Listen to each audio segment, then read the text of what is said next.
everyone. So it is 5:15 p.m. here in New York, and welcome back to my vlog. This is my life, and guess what? This is my life.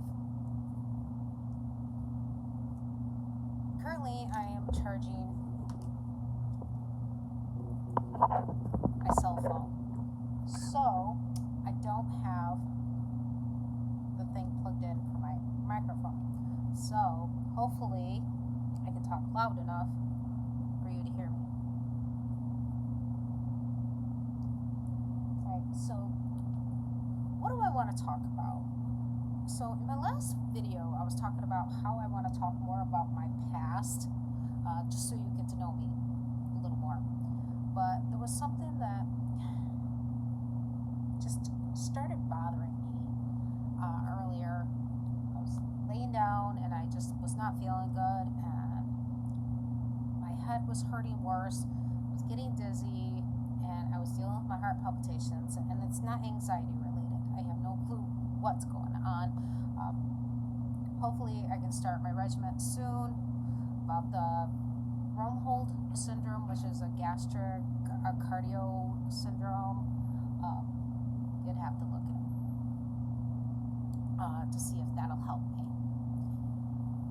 Well, anyways, it got me to thinking that some of you probably don't know or understand what kind of place I live in. Because I'm always saying I live in a room, I live in a rooming house. Okay, so what is a rooming house? A rooming house is a house that, obviously, that a person owns, and what they do is they rent out the rooms. And when it's a rooming house, the person that owns the house teaches one that do not live here in the house. So all the rooms are rented out to people, okay? When it comes to rooming houses like this one, it is usually people that are on welfare, people on a fixed income, people who have just gotten out of prison or jail, people that are sex offenders, or people like myself and my husband, where we got put in a situation where we needed a roof over our head, and this is where we went. What you get in the rooming house is you get a kitchen, you get bathrooms, hopefully bathrooms, depending on how many rooms there are, and that's it. You don't get a living room, you don't get a dining room, you don't get anything. You get a kitchen with a stove, a sink, a fridge. Sometimes there's a table. This place does have a table. And then you get 2 bathrooms. We have 2 bathrooms. They're very small bathrooms, and there are, I counted, 16 people that live here. Okay? Now, there are 16 people that live here, but there are usually more than that here when people have other people coming over. A rooming house like this, okay, that's in the city, in what I call the ghetto, the slums, you get people that don't know how to clean up after themselves, that think that somebody else will do it for them. So you end up with trash in the kitchen that is overflowing, sinks, and the sink is full of dishes because people can't wash their own damn dishes. Bathtubs are just covered in soap scum. Toilets are just, you don't want to ever sit on a toilet in a rooming house. Hover over that sucker if you're a female, or if you're a guy that has to take a dump, hover it the best you can, okay? You don't ever want to sit down on a toilet seat in a rooming house like this. In a rooming house like this, you deal with certain smells. You deal with marijuana smells. You deal with BO. You deal with mold, mildew. You deal with unsanitary smells. And nobody cleans up. So that smell stays in on the floor, you know, first floor, second floor.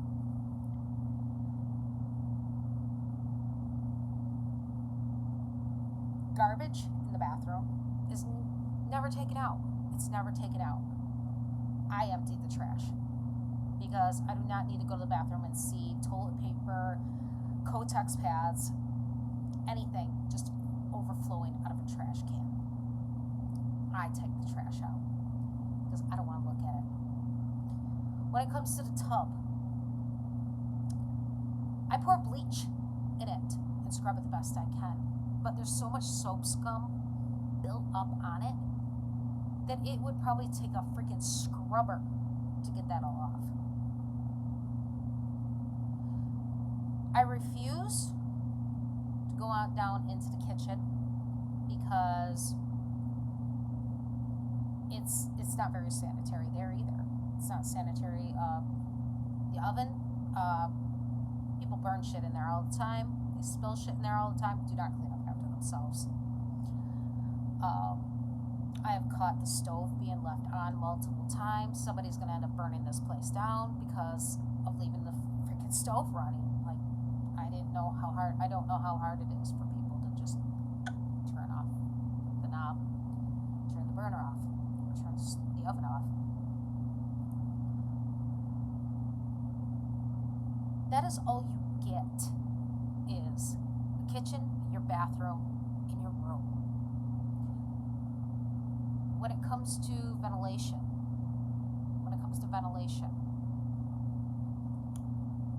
here, the only windows we have are in the kitchen, which there's only one window that you can open because the other ones are covered with plastic garbage bags. And people don't even open up that when they're cooking because there's no hood vent thing over it. There is no windows on the second floor. The only window you have is if you go into the front foyer that leads down to another set of stairs. There's a small little window that's like way up at the top that is not producing any air for the second floor. And I chose to do this video so that I knew that there would be no filter on my face or anything to show you exactly what is going on here when it comes to mold. Okay? I've been exposed to mold multiple times because I've lived in places that were, kept up. I lived in a place where my bathroom had a leak in the ceiling because the person above me's bathtub was overflowing. Boom, it went through the floor, it went through, hit my ceiling, boom, my ceiling tiles started to, disintegrate, fell to the ground, and I had a waterfall in my bathroom. So there was the mold growing in there because it was not the first time. And luckily, when I got away from there, I was able to heal from being exposed to mold. But then I ended up in different places that exposed me to mold, and I ended up going to an allergist and had some testing done to check what I'm allergic to. And I found out that I'm allergic to molds, and an allergist can't really do much of anything when it comes to mold because that's more of an infectious doctor, whatever. Yeah, you know what I'm talking about. And that costs money. Your insurance company usually does not cover it. Mine definitely doesn't. You're paying out of pocket hundreds and hundreds of dollars just for one appointment with them, if you're lucky to get an appointment. So what happens when you're living in a place that has mold in it? Okay, because we all react differently to mold. My husband, he has no problems dealing with the mold. The only time I've seen him actually had problems dealing with mold was when we were living in the attachment on my toxic mother-in-law's boyfriend's house. He was more home because he gave up his second job and was only working his one job temporarily, and he was starting to breathe in exactly what I was breathing in. Well, here he doesn't seem to be having a problem with that because he's working more, and the thing is, with me, I'm here more often. Now you're probably thinking, well, why are you always home? Okay, don't you go anywhere? Okay, I'm not going to explain why I am home all the time. Okay, that is something I'm going to explain later on, and you'll understand more about why I am home more. But I will tell you that I do struggle with mental health problems, and I do struggle with problems with my brain. And right now, I can't do much of anything. Okay, I will explain more in another video. Some of the people that do know me know exactly what's going on with me. It's nothing major. Once you hear about it, you'll be proud of me. But it's nothing major. I'm not going to talk about it right now. Well, the reason it bothers me the most is because I am here all day. And the thing is because I'm exposed to it 24/7, except for when there's a few chances my husband and I can go somewhere because he works 6 days a week, and sometimes he's tired. He's not going to want to go anywhere after work because he's tired. He works 6 days a week. He's supporting us to have a roof over our head. He's got a car payment. He pays the bills. I'm trying my damnedest doing stuff online to try to make some money to pay for some things that needs to be paid for.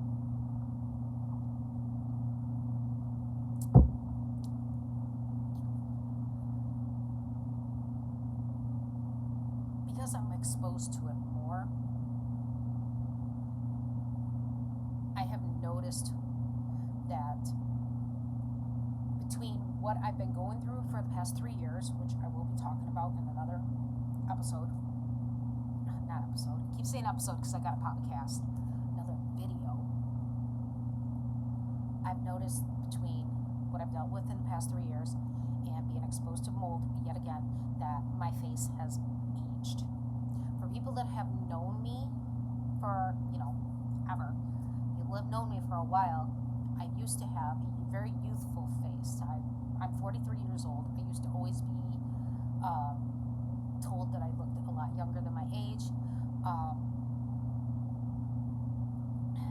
always ID'd for everything, but between what I've been going through for the past 3 years, the mold, my mental health, and my regular health, it has taken a toll on me. It has actually aged me. Okay, I don't get enough sleep at night because I don't feel good. And it's tensions once because of what I'm breathing in, and there's no airflow or anything. My stomach is hurting all the time. I'm dizzy. My head hurts all the time. Those are classic symptoms of being exposed to mold. Is there anything I can do about it? No. There's nothing I can do about it. Because one, we have nowhere else to go.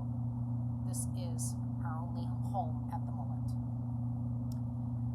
So I have to struggle, and hopefully I can push through it. Another thing, and this is the reason why I'm glad there's not a filter on me, I'm glad there's not a beautifier or anything on this app, because I want you to be able to see my face. Do you see these red marks? Okay. See these red marks on my face? Okay. Not pimples or anything, because that's flat. You see all these red marks on my face? See how my face is so dry?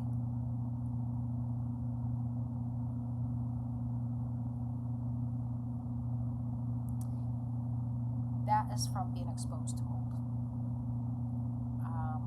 Can I wear makeup to cover it up? No. When I try to wear makeup, I get very sensitive to it, and I start getting a headache, and it starts hurting my face. Because because I have something on my skin that is affecting me. And right now I can't afford,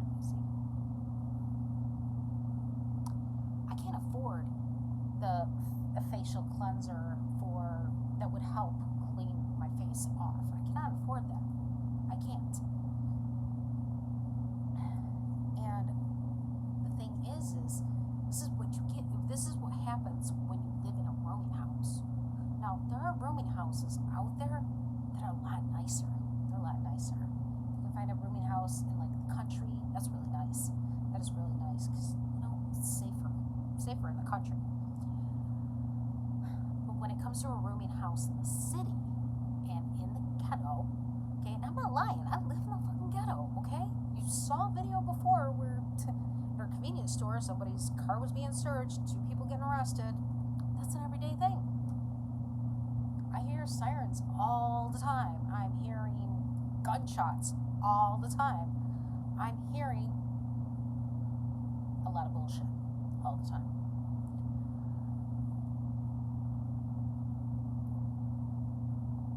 I suffer with agoraphobia. And for those of you who don't know what agoraphobia is, it's where you have a fear of leaving your safe zone or being in crowded areas, whatever, unknown places. And the thing is this isn't a safe zone, but it's my home. So if I go outside by myself, I tend to panic. And yes, you see me do videos outside by myself. I'm actually panicking. Inside, I am actually panicking while I'm doing those videos. That's why you'll hear me just like rambling, or just you see me like just focused. Because when I start panicking, I think the world's over. And it scares me because I'm always home by myself.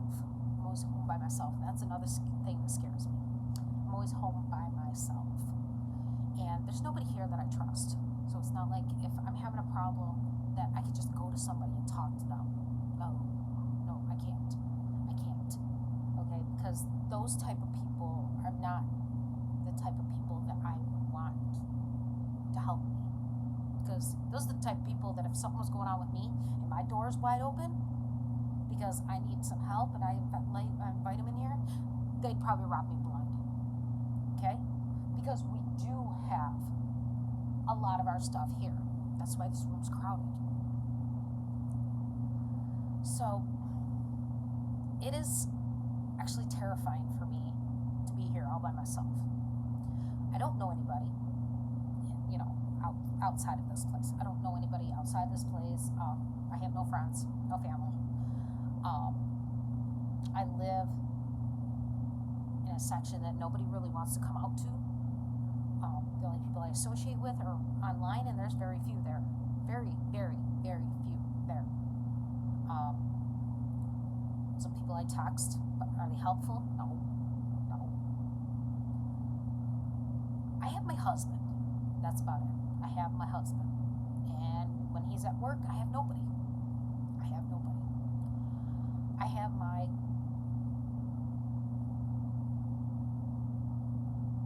have my content creating. That's about it. That's all I have. My vlog, my podcast, and my content creating. That's all I have. I count down the hours until my husband will get here, until he'll be back home. Like right now, let's see, we got probably about 3.5 more hours my husband will be at home. I hate being here by myself.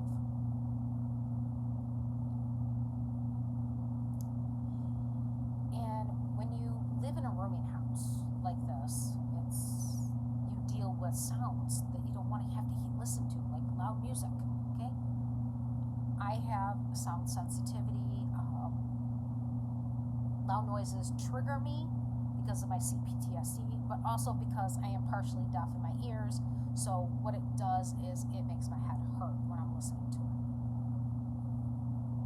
So when people are being disrespectful, even though I mentioned to them that I have sound sensitivity, when people are being disrespectful and they're playing the music really loud, that just goes to show me that there's nobody here that I would want to trust.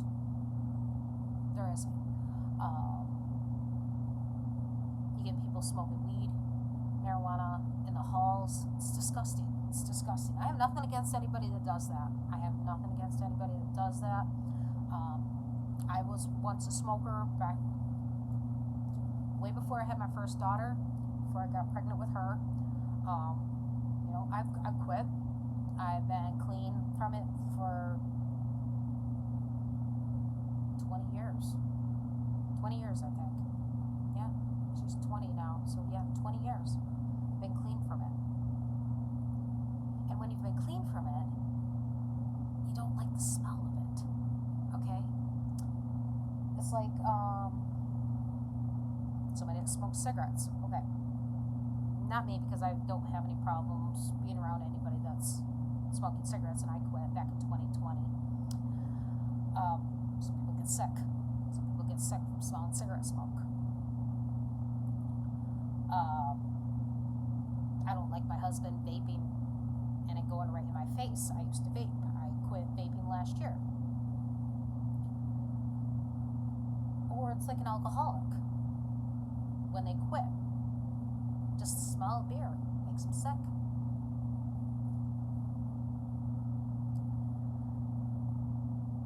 It is a struggle for me every day to get up knowing that I have nothing to do. I have nothing to do. I'm stuck in a box. And I'm stuck in a place I just don't feel safe in. And I just keep saying to myself that, this is temporary. This is a temporary situation. We're going to get out of it. We're going to get out of it. But then I think in my head, how long is that going to be? How long do I have to keep fighting my mental health, my sanity, my regular health, before we do get a different place?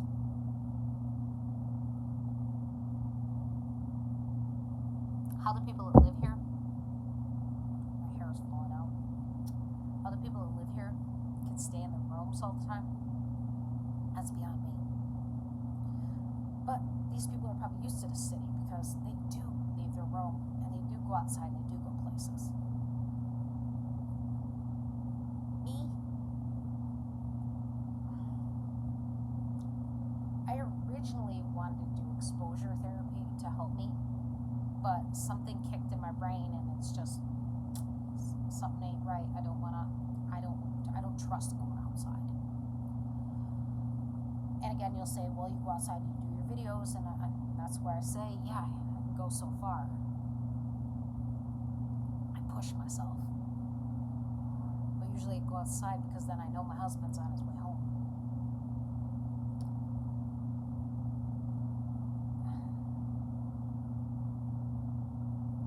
In rooming houses like this, and you're in your room, you have 4 walls. Have a closet. You have 1 or 2 windows. I have 2 because I'm on a corner of the house. But what you don't have is ventilation. You don't have ventilation, which means you're breathing in stale, stagnant air. I have fans. But the thing is I can't run them all the time because my husband gets cold very easily, so I can't run the fans. I'm lucky I can have my little tiny one that's going right there. It's not really helping me because it's stagnant. I have an air purifier, as you all know, because I did a video where I changed out the filter, and that just shows you right there what I'm breathing in by how dirty my filter was after 3 months being here.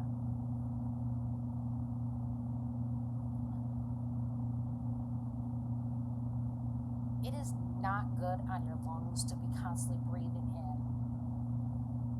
in stagnant air. Because 1, the door stays shut. Okay? You don't dare leave your door open. I've seen people here leave their door open. I'm thinking, why? I don't dare leave my don't need people staring in here. I don't need people knowing what I have. Bad enough bad enough I had to let somebody in here to deal with the mouse problem we were having. I didn't like that.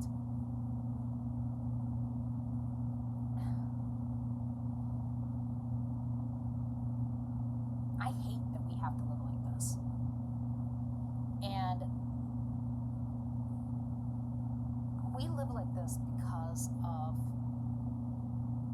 toxic people that have destroyed our lives. People that manipulated us, gaslighted us, and we listened to them. And here we are, stuck in a room. Because we needed a quick place to live, and this is what we found.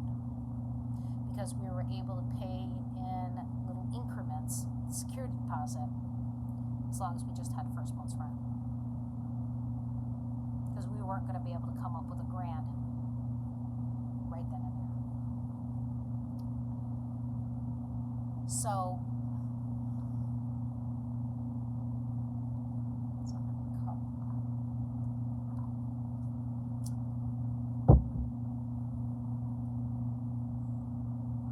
every morning I wake up,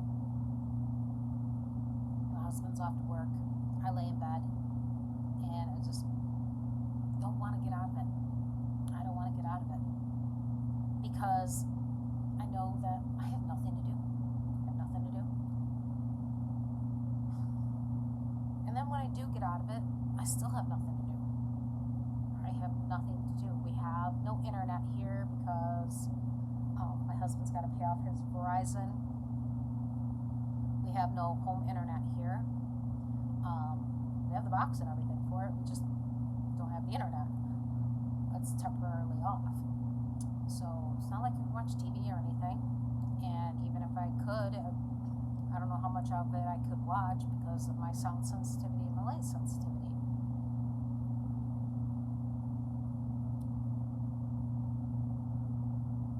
And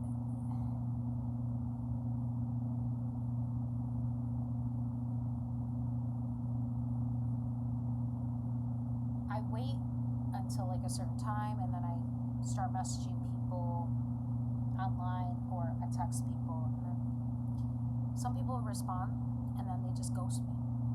They just ghost me. Don't say anything to me, just ghost me.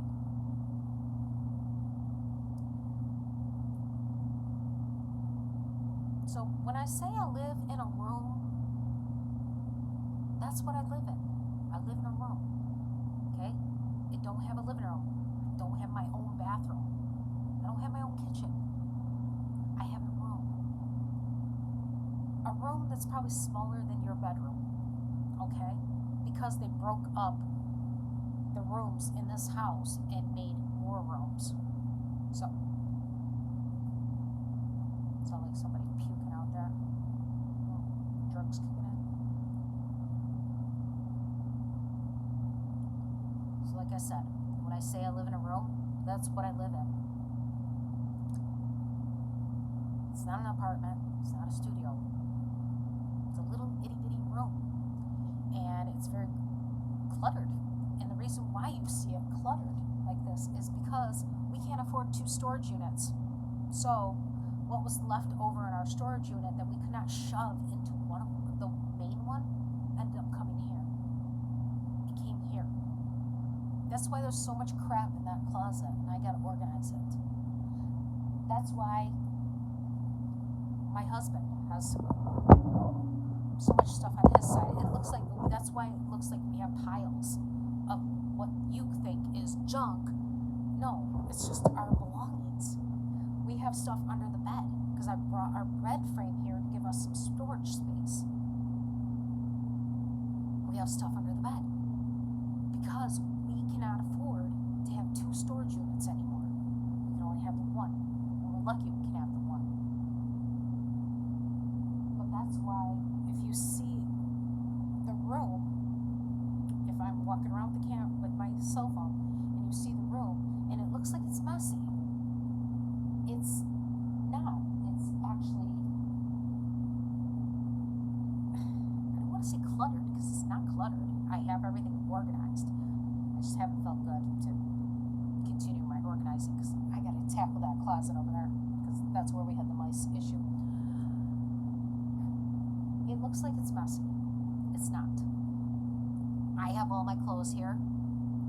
husband has most of all of his clothes here. We have 2 refrigerators. One came with the room, and we decided to grab ours because we need more fridge space. I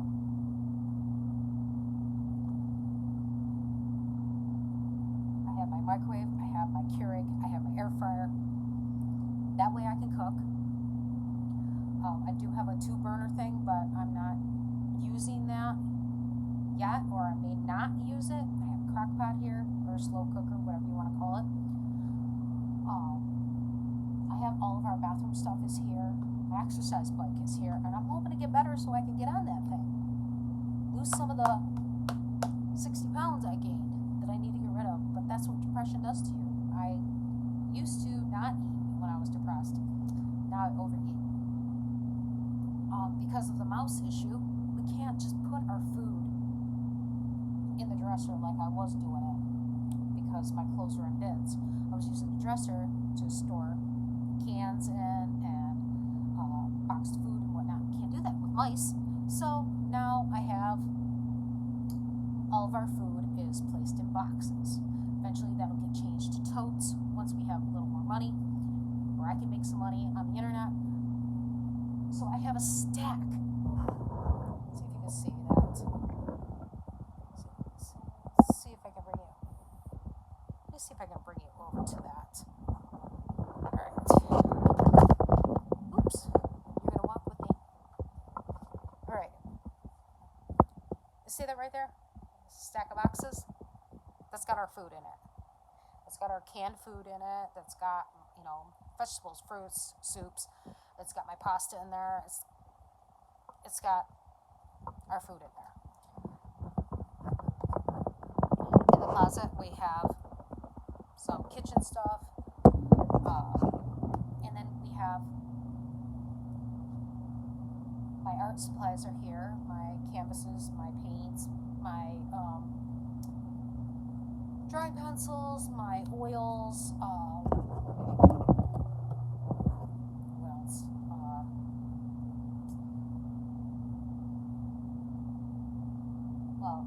anything you need for doing art. I'm getting distracted because it sounds like there's somebody puking out there, which I'm usually puking every morning, but that's because I'm sick all the time. So we have a lot of our stuff here. We're not hoarders, we're not messy people. We are just in a position where we had to bring a lot of stuff with us into our room. I have my printer here, I have my laptop here, I have all of my, I have my microphone, my big microphone for my podcast and all that, and my audio mixer, I have all that equipment is with me as well. My ring lights are here. We have a lot of stuff here that we could not put in our main storage unit. And that's the thing, is when you live in a room, you don't have all your stuff with you. I hate it that my stuff has to be locked in a storage unit. I hate it that I can't get to my Christmas tree. I would love to have my Christmas tree up right now. I would love it. Because you know what? That Christmas tree, here we go. Because I gotta mention her. That Christmas tree is always a reminder of my mom. I never took down my Christmas tree. I always got my tree because it helped me. Seeing those Christmas lights?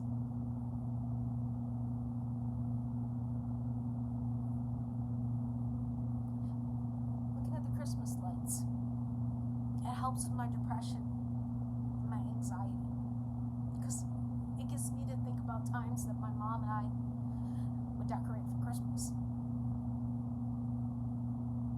And the thing is I can't have the tree up. Where am I going to put it? Where's it going to go? My husband's going to have to buy a small little Christmas tree for me.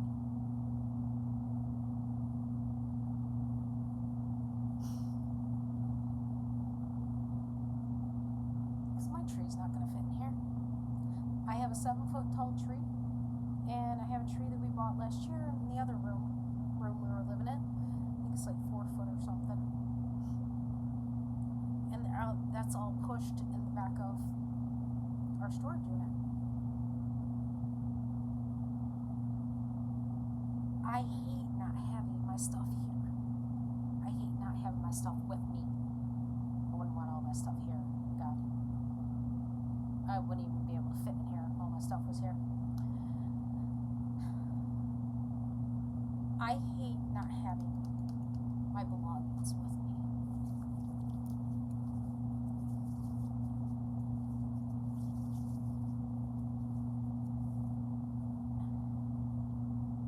I don't like having to live in such a small place. I have claustrophobia, and being in a room like this is not helpful. And all the Christmas music in the world that I listen to, because that helps me too. You'll see I have my public playlist. I do have Christmas music. I did do a video of Christmas music that I was listening to.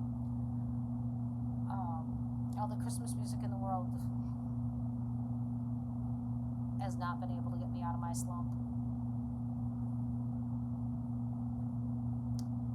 So, like I was saying, when I say I live in a room, this is what I mean. I live in a room. I live in a rooming house in the city on the wrong side around sketchy people, and it's unsanitary, and I'm being exposed to mold. There's nothing we can do until apartment comes available, and you gotta love waiting lists. So I've taken up a lot of your time, so I'm gonna let you go because I gotta check the time and see if it's time for me to take the beta blocker. And I took something from my head and it's not helping. And I'm gonna work on what video I want to do next. So stick around. There's more to come on This Is My Life. Oh, by the way, I did see in this app that there's some things that I can do with my videos, and I might be trying that out soon, so you might see some weird videos. So